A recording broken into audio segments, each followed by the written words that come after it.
Salam alaikum wa rahmatullahi wa barakatuh. Je vous propose dans cette vidéo une nouvelle leçon qui s'intitule Addition et soustraction des nombres décimaux. Maintenant, commençons par trouver la somme des nombres décimaux. Voilà un exemple de suite de nombres décimaux pour les additionner.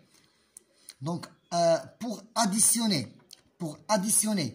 des nombres décimaux, on pose les nombres en alignant les unités. On pose les nombres en alignant les unités. Donc, 12, c'est un nombre entier. Donc, c'est obligé de le transformer en un nombre décimal. Voilà. 2, c'est l'unité. J'écris l'unité sous l'unité. Et j'ajoute des zéros. J'ajoute des zéros pour qu'il soit autant de chiffres après la virgule. Voilà. Maintenant, 6, c'est le chiffre des unités. Je l'écris au-dessous des unités. Et j'ajoute le 4 dizaines. Je peux ajouter un 0, c'est possible. Et j'écris les signes de l'addition. Maintenant, j'effectue l'addition. La virgule au-dessus de la virgule. Donc, je commence par la partie décimale. 9 plus 0 est égal à 9.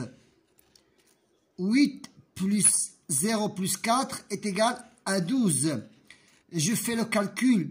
Je fais la somme de ces trois nombres décimaux en faisant semblant qu'il n'y a pas de virgule. C'est un nombre pareil à des nombres entiers.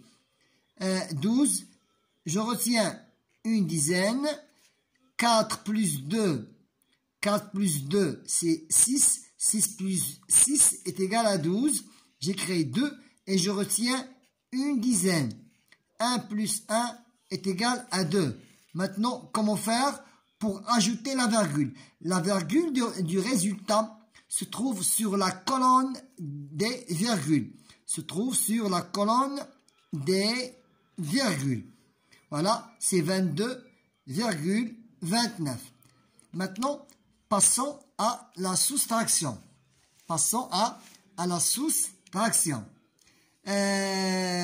Je dois poser ce nombre pour trouver la différence entre 435 et 147,6.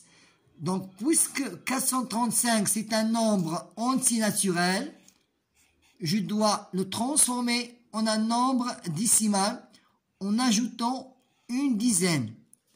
Pourquoi? Pour qu'il soit autant de zéros, ou bien autant de chiffres après la virgule.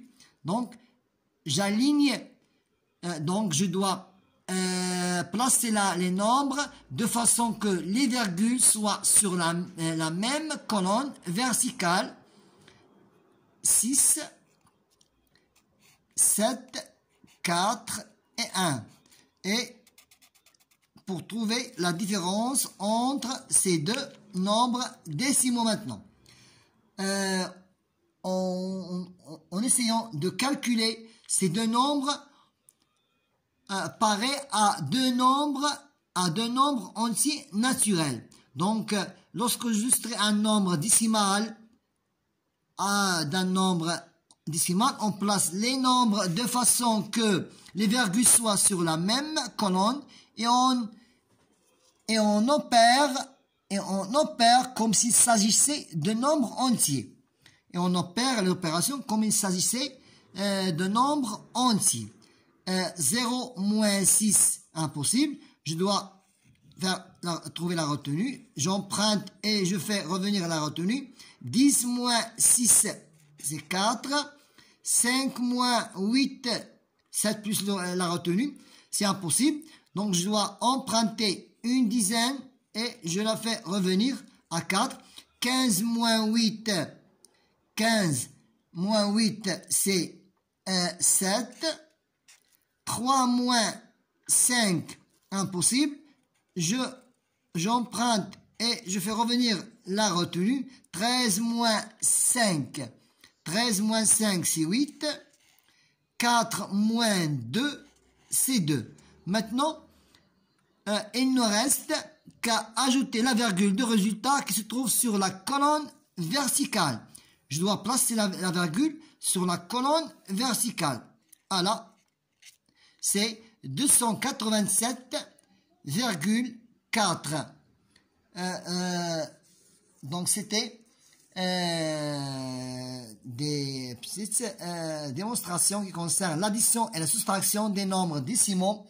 Donc, à la fin, on écrit la virgule de résultat toujours. À la fin, on écrit la virgule du résultat ou bien dans la soustraction, ou bien dans l'addition, sous les autres virgules.